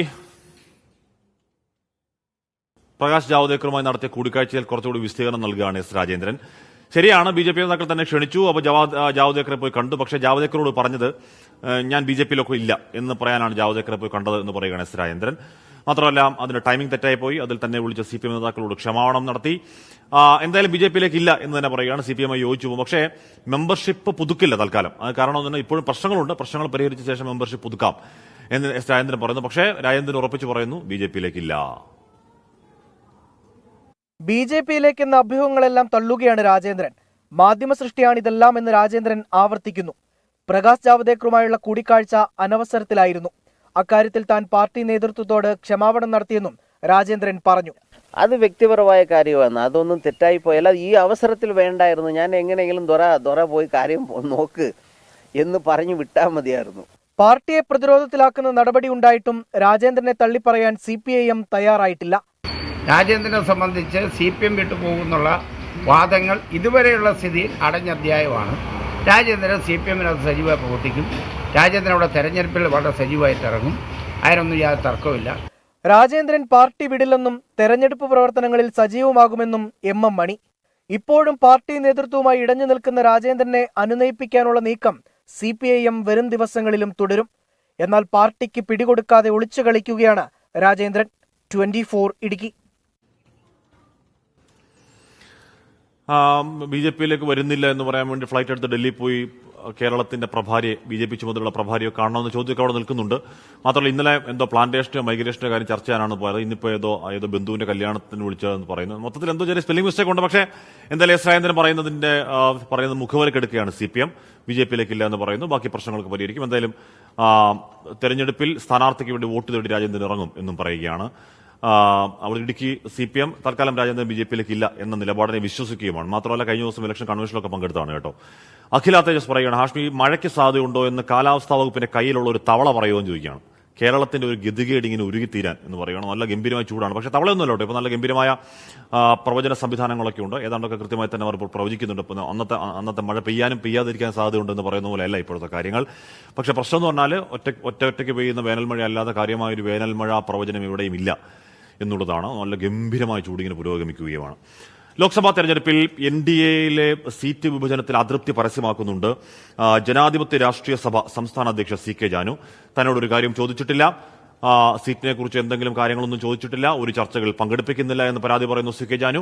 മാത്രമല്ല, ഒരു മുന്നണികളും ആദിവാസികളെ വേണ്ട രീതിയിൽ പരിഗണിക്കുന്നില്ല എന്ന് അതൃപ്തി പരസ്യമായി പറയുകയാണ് CK ജാനു. നേരത്തെയും ഇത് എന്താണ് കുറച്ച് പൊതിഞ്ഞു പറഞ്ഞിട്ടുണ്ടെങ്കിൽ ഇത്രയും പരസ്യമായി പറയുന്നത് അസാധാരണമാണ്. അതോടൊപ്പം തന്നെ BJP പത്തനംതിട്ടയിലെ സ്ഥാനാർത്ഥി നിർണയത്തിൽ പ്രതിഷേധമുള്ള ഒരു വിഭാഗം BJPക്കാർ തനിക്ക് വോട്ട് ചെയ്യുമെന്ന് ആത്മവിശ്വാസം പ്രകടിപ്പിക്കുന്നു തോമസ് ഐസക്. ആദിവാസി വിഭാഗത്തെ ഒരു മുന്നണിയും പരിഗണിക്കുന്നില്ലെന്നാണ് CK ജാനുവിന്റെ ഗുരുതര വിമർശനം. ലോക്സഭാ സീറ്റിലേക്ക് മറ്റ് ഘടകകക്ഷികളെയും പരിഗണിക്കണം. NDA യോഗത്തിൽ ഇക്കാര്യം ആവശ്യപ്പെട്ടിരുന്നു. എന്നാൽ തുടർ നടപടികൾ ഉണ്ടായില്ല. വയനാട് സീറ്റിൽ ചർച്ച നടന്നില്ലെന്നും CK ജാനു. ഘടകകക്ഷി എന്നുള്ള നിലയിൽ എല്ലാ ഘടകകക്ഷികളെയും ഒരുപോലെ പരിഗണിക്കേണ്ടതാണ്. അങ്ങനെയാണല്ലോ ശരിക്കും മുന്നണി സഖ്യത്തിൻ്റെ ഒരു വ്യവസ്ഥ. അങ്ങനത്തെ ഒരു അഭിപ്രായം ചോദിക്കലോ ഒരു ചർച്ചയൊന്നും ഇതുവരെയും നടത്തിയിട്ടില്ല. NDAയിൽ ഉയർന്ന അതൃപ്തി പരമാവധി പ്രയോജനപ്പെടുത്തുകയാണ് മറ്റു മുന്നണികൾ. BJP സ്ഥാനാർത്ഥി നിർണയത്തിൽ അതൃപ്തരായ ഒരു വിഭാഗം തനിക്ക് വോട്ട് ചെയ്യുമെന്നും ഇടതുമുന്നണി മുന്നോട്ട് വെച്ച വികസന അജണ്ടകൾ ജനം സ്വീകരിക്കുമെന്നും പത്തനംതിട്ടയിലെ ഇടതു സ്ഥാനാർത്ഥി തോമസ് ഐസക്. BJPക്ക് മുനിസിപ്പാലിറ്റി സ്ഥാനം അത് പാടെ മാറാൻ പോയി. അത് അതിൻ്റെ തുടക്കം ഈ വർഷം ലോക്സഭാ തെരഞ്ഞെടുപ്പിൽ SDPI സ്ഥാനാർത്ഥികളെ നിർത്തുന്നത് മുസ്ലിം ലീഗിനെ UDF-നെയോ ബാധിക്കില്ലെന്ന് മുസ്ലിം ലീഗ് ജനറൽ സെക്രട്ടറി PMA സലാം. സ്ഥാനാർത്ഥികളെ നിർത്തും എന്നാരെങ്കിലും പറഞ്ഞാൽ അത് നമ്മളിതിനെ ബേജാറാണ്. അത് അവരുടെ ജനാധിപത്യ അവകാശമല്ലേ? പ്രത്യേകിച്ച് നമ്മൾ ഇക്കാലത്ത് പോരാടുന്നത് ജനാധിപത്യ അവകാശങ്ങൾക്ക് വേണ്ടിയല്ലേ? വോട്ട് അഭ്യർത്ഥനയും സ്വീകരണങ്ങളുമായി 20 മണ്ഡലങ്ങളിലും സ്ഥാനാർത്ഥികൾ ഓട്ടപ്പാച്ചിലാണ്. വിവിധ ബ്യൂറോകൾക്കൊപ്പം 24 തിരുവനന്തപുരം. ഇത് പുതിയ ന്യൂസ് ഡെസ്ക് കാണാൻ ചോദിക്കുന്നുണ്ട് കിരൺ ബി. അല്ല, നമ്മുടെ ന്യൂസ് ഡെസ്ക് അല്ല, നമ്മുടെ വെണ്ണയിലെ നമ്മുടെ കോർപ്പറേറ്റ് ഓഫീസാണ്, നമ്മുടെ ഒരു സാമ്രാജ്യമാണിത്. അപ്പോൾ നാളെ കോഴിക്കോട് പൗരത്വ ഭേദഗതിക്കെതിരെ ഒരു റാലി സംഘടിപ്പിക്കുന്നു LDF. അതിൽ രാഷ്ട്രീയ പോര് അങ്ങനെ രൂക്ഷമാവുകയാണ്. അത് ലോക്സഭാ തെരഞ്ഞെടുപ്പ് മുന്നിൽ കണ്ടുള്ള രാഷ്ട്രീയ മുതലെടുപ്പാണ് എന്ന് പറയുകയാണ് അവിടുത്തെ സ്ഥാനാർത്ഥി MK രാഘവൻ. UDF-ന്റെ അവസരവാദ നിലപാടെന്നാണ് LDF സ്ഥാനാർത്ഥി എളമരം കരീമിന്റെ മറുപടി. എന്തായാലും നാളെ പൗരത്വ ഭേദഗതിക്കെതിരായ റാലിയുമായി മുന്നോട്ടേക്കാണ് LDF. പൗരത്വ സംരക്ഷണ റാലി എന്ന പേരിൽ നാളെ കോഴിക്കോട് കടപ്പുറത്താണ് CPIM-ന്റെ റാലി. മതനിരപേക്ഷങ്ങളുടെ വോട്ട് പിടിക്കാനുള്ള തന്ത്രമാണ് അവരിപ്പോൾ ഈ നടത്തുന്ന പൗരത്വ റാലി അതിനു വേണ്ടിയിട്ടുള്ളതാണ്. അല്ല, ഞങ്ങൾ ഏതായാലും ഇന്നലെ കൊടുവള്ളി നേരത്തെ നടത്തിയല്ലോ കോഴിക്കോട്. അപ്പോൾ ഇതൊരു അവസരവാദപരമായിട്ടുള്ള രാഷ്ട്രീയമാണ് അവർ ഇപ്പോൾ കാണിച്ചിട്ടുള്ളത്. രാഘവന്റെ വിമർശനങ്ങൾക്ക് എളമരം കരീമിന്റെ മറുപടി ഇങ്ങനെ: അത് രാജ്യത്തിന്റെ മുമ്പിൽ ഇന്നത്തെ ഏറ്റവും പ്രധാനപ്പെട്ട ഒരു പ്രശ്നം മുഖ്യമന്ത്രി ജനങ്ങൾക്ക് ആത്മവിശ്വാസം സൃഷ്ടിക്കാൻ നടത്തുന്ന പ്രവർത്തനമാണ്. കോൺഗ്രസ് ഒരക്ഷരം മിണ്ടിയിട്ടില്ല, അവസരവാദ നിലപാടാണ് സ്വീകരിക്കുന്നത്. കേരള സർക്കാർ അത് കേരളത്തിൽ നടപ്പാക്കില്ല എന്ന് അർത്ഥശങ്കയ്ക്കിടയില്ലാതെ പ്രഖ്യാപിച്ചിട്ടുണ്ട്. ഇന്ത്യ രാജ്യത്ത് ആ പ്രഖ്യാപനം നടത്തിയ ഒരേ ഒരു സർക്കാരാണ് LDF സർക്കാർ. മുഖ്യമന്ത്രി പിണറായി വിജയനാണ് പൗരത്വ സംരക്ഷണ റാലി ഉദ്ഘാടനം ചെയ്യുക. ഒരുക്കങ്ങൾ അവസാന ഘട്ടത്തിലെത്തി നിൽക്കുമ്പോഴാണ് കോഴിക്കോട് ലോക്സഭാ മണ്ഡലത്തിലെ സ്ഥാനാർത്ഥികൾ തമ്മിലുള്ള വാക്പോര്. 24 കോഴിക്കോട്. ഒരു വിവാദ ഉത്തരവിറങ്ങിയിരുന്നു. ആരോഗ്യവകുപ്പ് ജീവനക്കാർ സമൂഹ മാധ്യമങ്ങളിൽ അങ്ങനെ കാര്യമായിട്ടൊന്നും എഴുതണ്ട, അങ്ങനെ വിമർശനമൊന്നും പറയേണ്ട എന്നുള്ളതായിരുന്നു ആ ഉത്തരവ്. വലിയ പ്രതിഷേധം തീരുമാനത്തിൽ KGMOI അടക്കമുള്ള സംഘടനകൾ അതിനെതിരെ പ്രതിഷേധമായ രംഗത്തെത്തിയിരുന്നു. എന്തായാലും അത് ആ ഉത്തരവ് പിൻവലിച്ചു. MG പ്രതീക്ഷാണ് പറയുന്നത്. പ്രതീക്ഷ, അപ്പൊ നമ്മുടെ പ്രതീക്ഷിച്ച വാർത്ത കൊള്ളെടുത്ത് കൊണ്ടു അല്ലേ? തീർച്ചയായും ഹാഷ്മി. കാരണം ആരോഗ്യവകുപ്പിലെ ഉദ്യോഗസ്ഥർ സാമൂഹിക മാധ്യമങ്ങളിൽ പോസ്റ്റ് ഇടുന്നതും ചാനൽ തുടങ്ങുന്നതും ചട്ടവിരുദ്ധമാണ് എന്നതാണ് പ്രധാനമായും ആരോഗ്യവകുപ്പ് ഡയറക്ടർ ഇറക്കിയ ഉത്തരവിൽ പറയുന്ന കാര്യം. അതുകൊണ്ട് തന്നെ അത്തരത്തിൽ പോസ്റ്റുകൾ ഇടുന്നതിന് വിലക്കേർപ്പെടുത്തിക്കൊണ്ടാണ് ഈ മാസം 13-ാം തീയതി ആരോഗ്യവകുപ്പ് ഡയറക്ടർ ഒരു സർക്കുലർ ഇറക്കിയത്. ഈ സർക്കുലറിനെതിരെ വലിയ പ്രതിഷേധം ഉയർന്നിരുന്നു. അത് ഡോക്ടർമാർക്കിടയിലും ഒപ്പം ഡോക്ടർമാരുടെ തന്നെ സംഘടന KGMO അടക്കം അല്പസമയം മുമ്പ് പ്രതിഷേധം അറിയിച്ച ഒരു സാഹചര്യത്തിൽ കൂടിയാണ് ഇപ്പോൾ ഈ സർക്കുലർ പിൻവലിക്കാൻ തീരുമാനിച്ചിരിക്കുന്നത്. മുൻകാല പ്രാബല്യത്തോടു കൂടി സർക്കുലർ റദ്ദ് ചെയ്യുന്നു എന്നതാണ് പുതിയ സർക്കാർ തീരുമാനമായി ഇപ്പോൾ വന്നിരിക്കുന്നത്. പ്രധാനമായും ഈ ആരോഗ്യവകുപ്പിലെ ഉദ്യോഗസ്ഥർ സാമൂഹിക മാധ്യമങ്ങളിൽ പോസ്റ്റ് ഇടുക, ഒപ്പം ഇൻസ്റ്റഗ്രാം, യൂട്യൂബ് തുടങ്ങിയ ഇടങ്ങളിൽ ചാനലുകൾ തുടങ്ങുകയും ഇതുവഴി വരുമാനമുണ്ടാക്കുകയും ചെയ്യുന്നുണ്ട്. ഇത് സർവീസ് ചട്ടങ്ങൾക്ക് വിരുദ്ധമാണ്. ഇത് ഒരു തരത്തിലും അംഗീകരിക്കാൻ കഴിയില്ല എന്നതാണ് സർക്കാർ ചൂണ്ടിക്കാട്ടിയ കാര്യം. മാത്രമല്ല, ഇത്തരത്തിൽ സാമൂഹിക മാധ്യമങ്ങളിൽ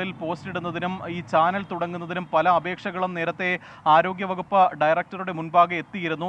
ഇത്തരത്തിൽ അപേക്ഷകൾ വരുമ്പോൾ അതിന് മറുപടിയായി ഒരു നിർദ്ദേശം ആരോഗ്യവകുപ്പ് ഡയറക്ടർ നൽകിയിരുന്നു. അതിന് പിന്നാലെയാണ് ഒരു ശക്തമായൊരു തീരുമാനം കൂടി പുറത്തിറക്കിയത്. അത് പൂർണ്ണമായും വിലക്കിക്കൊണ്ടുള്ളൊരു നടപടിയായിരുന്നു ആരോഗ്യവകുപ്പ് ഡയറക്ടറുടെ ഭാഗത്ത് നിന്ന് വന്നത്. പക്ഷേ ഇത് അഭിപ്രായ സ്വാതന്ത്ര്യം വിലക്കുന്ന നടപടി എന്നതാണ് ഒരു വിഭാഗം ഡോക്ടർമാർ അടക്കം ചൂണ്ടിക്കാണിച്ച കാര്യം. അതുകൊണ്ട് തന്നെ സർക്കാർ ഈ തീരുമാനത്തിൽ നിന്ന് പിന്മാറണമെന്നൊരു അഭിപ്രായം അല്ലെങ്കിൽ അത്തരത്തിലൊരു നിലപാട് ഒരു വിഭാഗം ഡോക്ടർമാരുടെ കൂടി ഭാഗത്ത് നിന്ന് ഉണ്ടായി. അതിന് പിന്നാലെയാണ് ഇപ്പോൾ ഈ സർക്കുലർ സർക്കാർ തന്നെ റദ്ദാക്കിയിരിക്കുന്നത്. Hashmi,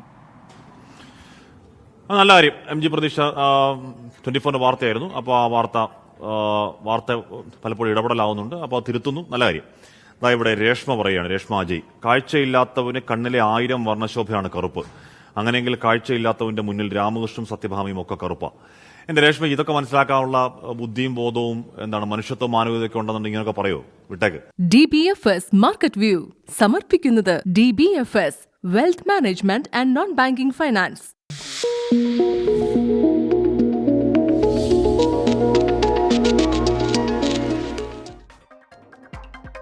good afternoon. മാർക്കറ്റ് വ്യൂവിലേക്ക് എല്ലാ പ്രേക്ഷകർക്കും സ്വാഗതം. ആദ്യം ഹെഡ്ലൈൻസ്. ഫെഡ് നയത്തിൽ നിന്ന് ആവേശം ഉൾക്കൊണ്ട ഓഹരി വിപണികൾ. സെൻസെക്സ് 750 പോയിന്റ് വരെ ഉയർന്നു. നിക്ഷേപകർ നേടിയത് 5 ലക്ഷം കോടി. US ഓഹരികൾ 1% ഉയർന്നു. ഏഷ്യൻ വിപണികളിലും കുതിപ്പ്. ക്രൂഡ് വില 1.5% താഴ്ന്നു.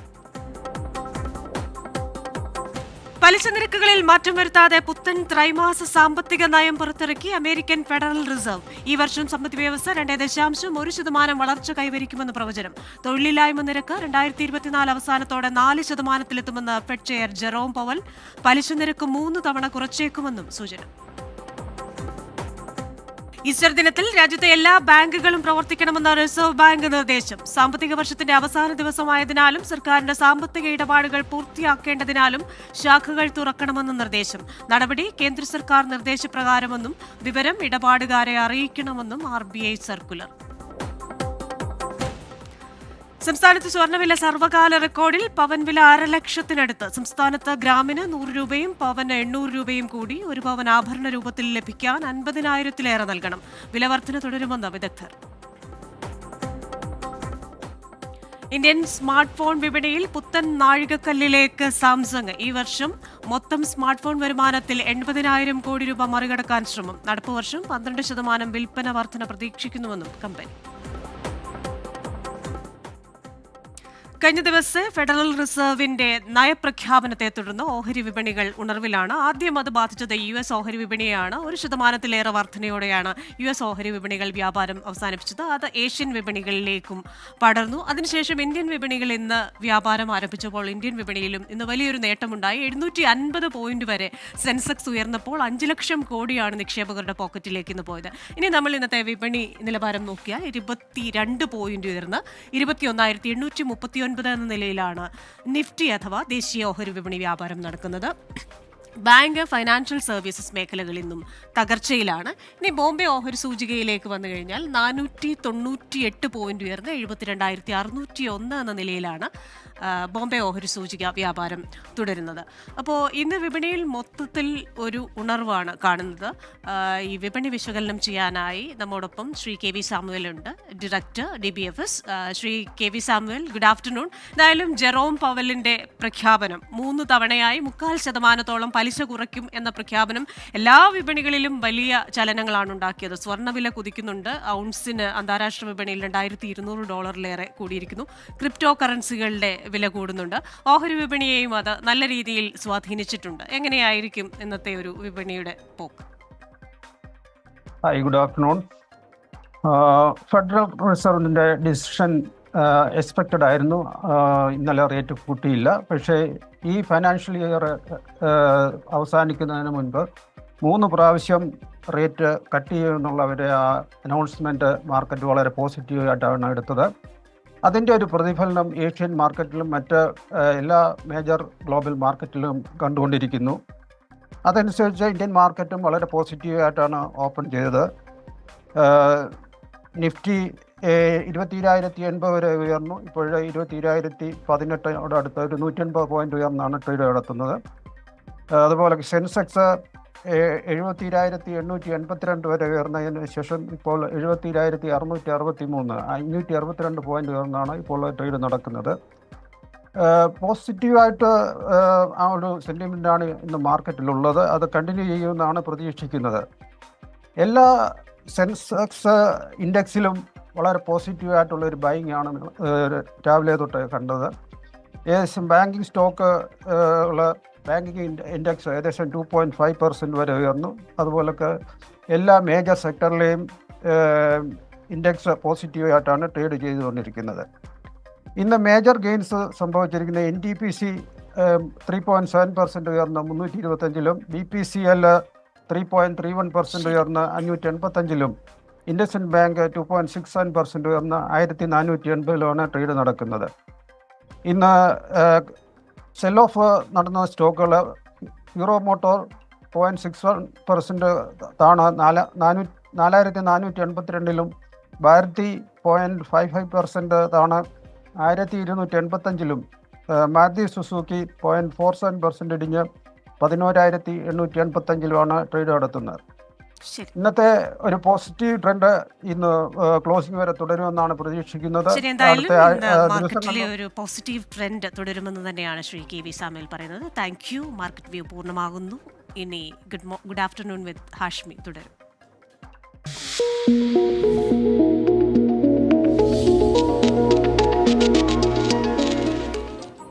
DBFS മാർക്കറ്റ് വ്യൂ സമർപ്പിക്കുന്നത് DBFS wealth management and non banking finance.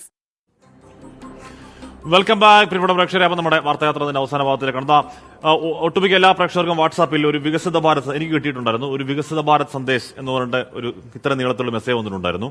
അപ്പോൾ ആ തൽക്കാലം നിർത്തിവെക്കാൻ ഇലക്ഷൻ കമ്മീഷൻ പറയുകയാണ്. ഇലക്ട്രോണിക് ആൻഡ് ഇൻഫർമേഷൻ ടെക്നോളജി ആണ് ഇലക്ഷൻ കമ്മീഷന്റെ നിർദ്ദേശം. ആർ രാധാകൃഷ്ണൻ ആർക്കെ ഇതിനോടകം തന്നെ ഒരുപാട് ഫോണുകളിലേക്കൊക്കെ എത്തിയിട്ടുണ്ട്. അപ്പം നമ്മളിവിടെ കിട്ടിയിട്ടുണ്ടെങ്കിൽ ഉത്തരേന്ത്യയിലൊക്കെ എന്തായാലും കിട്ടിയിട്ടുണ്ട്. അപ്പോൾ എന്തുകൊണ്ടാണ് ഈ സമയത്ത് നിർത്തിവെക്കാൻ ഇലക്ഷൻ കമ്മീഷന്റെ നിർദ്ദേശം?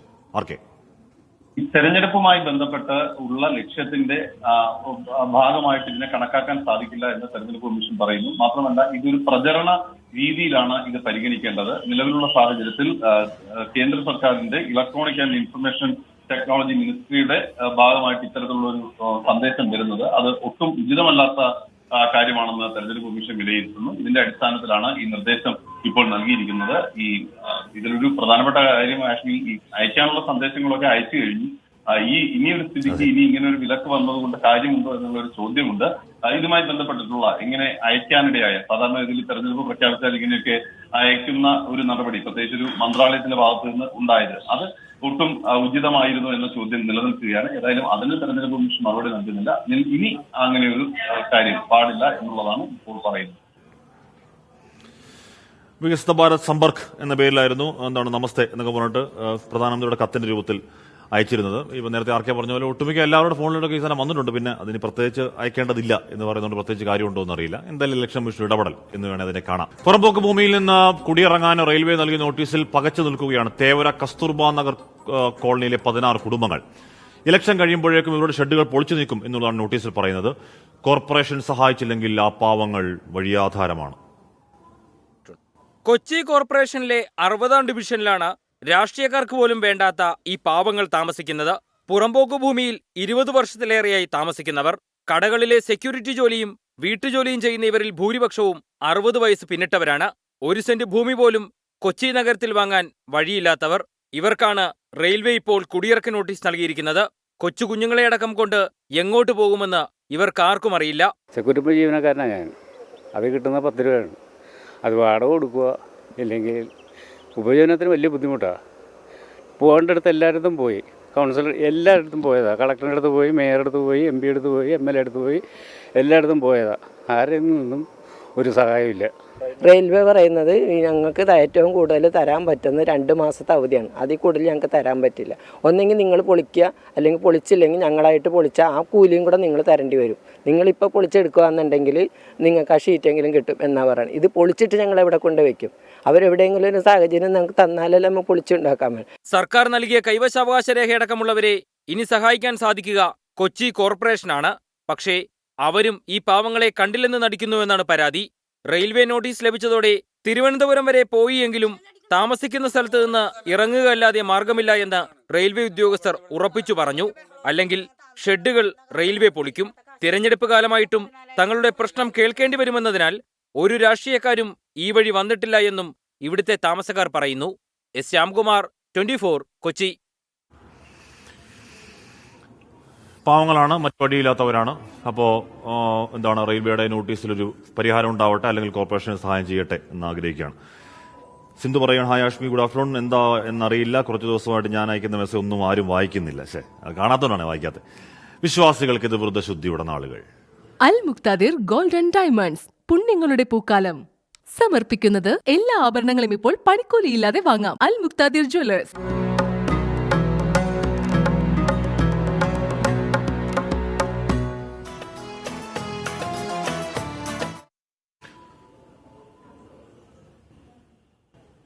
നോമ്പുതുറ സമയം. ഡയമണ്ട്സ് നോമ്പുതുറ സമയം സമർപ്പിക്കുന്നത് എല്ലാ ആഭരണങ്ങളും ഇപ്പോൾ പണിക്കൂലിയില്ലാതെ വാങ്ങാം. അൽ മുക്താദിർ ജ്വല്ലേഴ്സ്.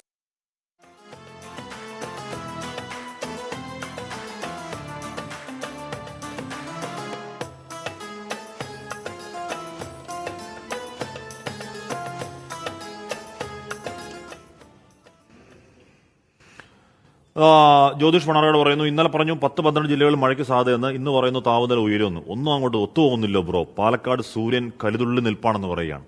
കൊടുംചൂടാണ്, എന്നാലും നോക്കാം ഇപ്പോഴത്തെ കാലാവസ്ഥ.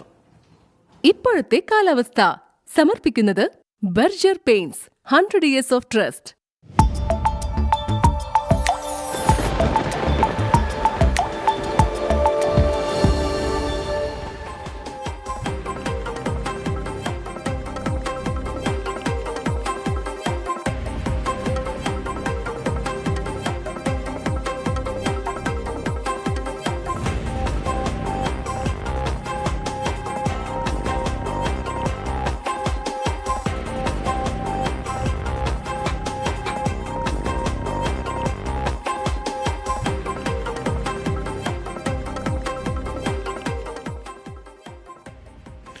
രണ്ട് പരാതി വാർത്തകൾ. RLV രാമകൃഷ്ണനെതിരായ അധിക്ഷേപ പരാമർശത്തിൽ DGPക്ക് ഡിവൈഎഫ്ഐ പരാതി നൽകിയിരിക്കുന്നു. കലാമണ്ഡലം സത്യഭാമയ്ക്കെതിരെ കേസെടുക്കണമെന്നാണ് ആവശ്യം. രണ്ടാമത്തേത്, നരേന്ദ്രമോദിക്കെതിരെ കേന്ദ്ര ഇലക്ഷൻ കമ്മീഷൻ പരാതി നൽകുന്നു CPIM. കോയമ്പത്തൂർ റാലിയിൽ സ്കൂൾ കുട്ടികളെ പങ്കെടുപ്പിച്ചതിനാണ് പരാതി. CPIM തമിഴ്നാട് ഘടകമാണ് പരാതി നൽകിയത്. അപ്പോൾ അതോടുകൂടി നമ്മുടെ 1 മണിക്കൂർ നീണ്ട വാർത്തായാത്ര പൂർണ്ണമാവുന്നു.